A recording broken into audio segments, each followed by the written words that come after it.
Karen hit my tractor during corn harvest and then called the cops on me not because of the accident, but for attacking her. Imagine standing there covered in corn dust, coffee burned into your hand, still trying to catch your breath from the impact. And suddenly, the woman who just rear-ended you is screaming like you're some kind of monster.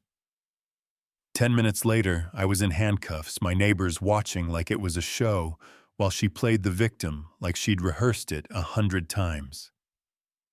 You want to know how fast a good morning can turn into a nightmare? This is it. It was October 15th, about 6:30 a.m., and I was doing what I'd done 1,000 times before loading corn into the truck from the easement road. Perfect weather, perfect numbers on the moisture meter. Even my old radio was behaving.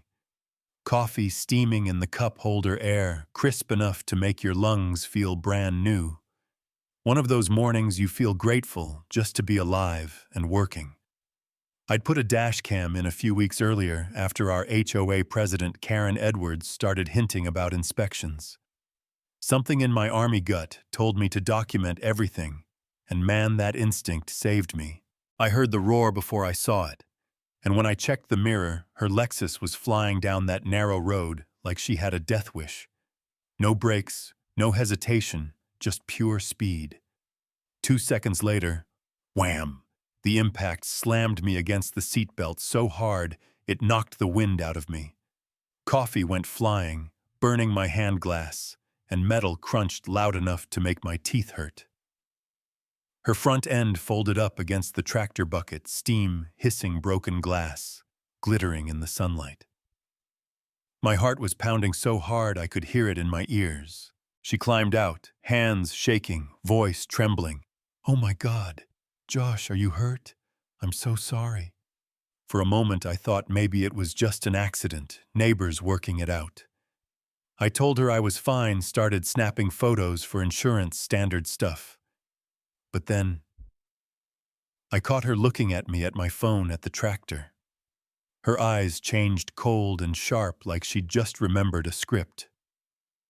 She bent down, grabbed one of those big landscaping rocks, and without flinching, she smashed her own headlight. First crack, then shatter. And then she screamed, "Look what you did! You lunged at me!" I just stood there, stunned. She staggered toward the neighbor's house where I knew the Ring camera would catch her phone in hand, crying on command. "Help! There's a man threatening me with his tractor! Please hurry!" she sobbed into 911, pacing, clutching her head like she was dizzy, describing me in detail, like she was reading off a script. Covered in dirt, unstable, maybe drunk. At 6:30 in the morning. It was surreal, like watching a movie you couldn't pause. When Deputy Rachel Miller showed up, Karen was still crying, shaking, hyperventilating for effect. I tried to explain, but Karen got to her first spinning lies like a professional. She told them I smashed her car, threatened her, and when I mentioned the dash cam, she shouted that I'd been recording her illegally for months. Miller bagged the rock, took photos, but when she turned to me, her cuffs were already out. "Mr. Roberts, you're being arrested for menacing."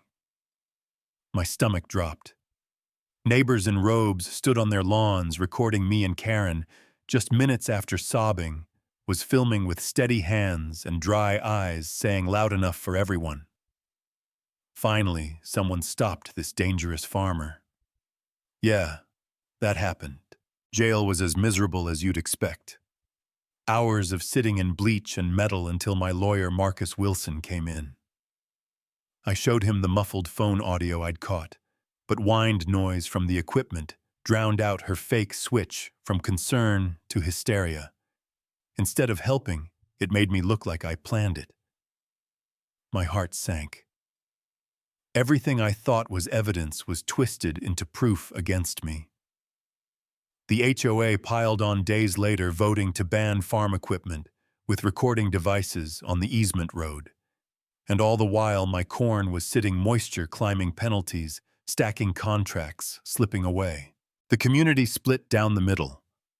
Farmers and vets knew what was happening. New documentation was just smart. But the HOA crowd treated me like a predator. At the store, people turned their carts when they saw me. Calls from blocked numbers, heavy breathing, then silence. It was crushing. And then, a miracle. I found an envelope under my door. Inside were HOA meeting minutes from weeks earlier, with a section highlighted, "Check Roberts's tractor for recording devices before October 15th. Someone inside wanted me to know this was planned. That's when I remembered the dash cam. In the chaos of being arrested, I'd forgotten it completely. I ran to the shed, yanked out the SD card, plugged it into my laptop, with hands shaking so bad I nearly dropped it. And there it was. Clear as day. Her car speeding, no brakes, the crash, her apology, my photos, her spotting the camera, then smashing her own headlight. You could see her whole face change, neighbor to predator in seconds. Her fake hysteria. The call. Every second captured with GPS and timestamps. I made backups everywhere, handed the original to Marcus, with chain of custody notes, like I was back in the military. He drove it straight to the state police lab, bypassing the local sheriff, who played golf with Karen every Thursday. Court was 5 days away. That day, the courtroom was packed, neighbors picking sides like it was a football game. Karen testified like she'd been rehearsing for Broadway, crying on cue, painting herself as a terrified victim. Her lawyer talked about my surveillance equipment like I was running a spy ring from a tractor. Judge Brennan, her old sorority sister, nodded along. My heart sank because it looked like I was finished. Then Marcus stood up and called in Officer Parker from the state police forensics team. He walked in with a laptop and an evidence box. "Your Honor, the dash cam footage has been authenticated." The room went silent. When that video played, gasps echoed.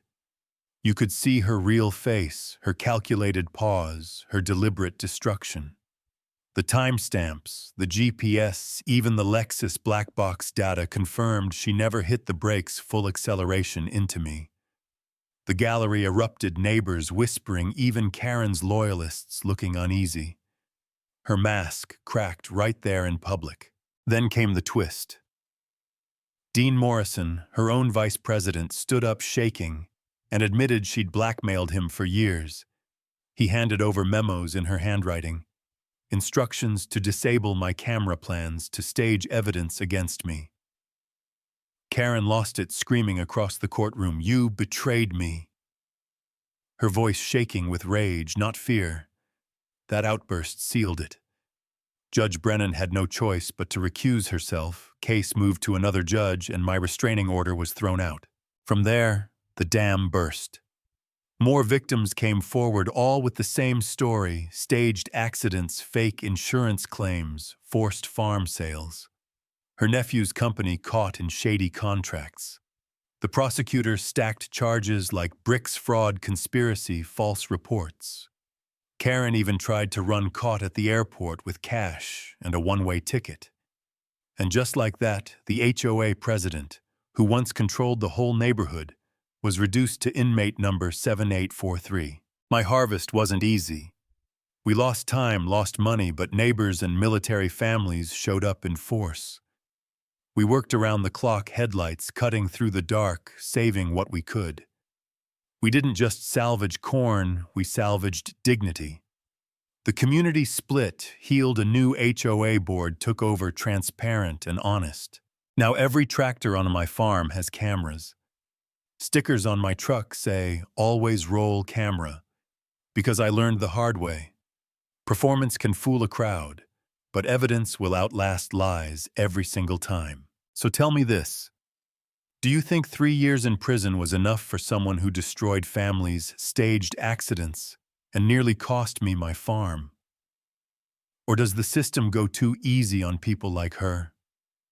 And have you ever seen someone twist themselves into the victim while bullying everyone else? Share your story below, because I think we all know one Karen in our lives.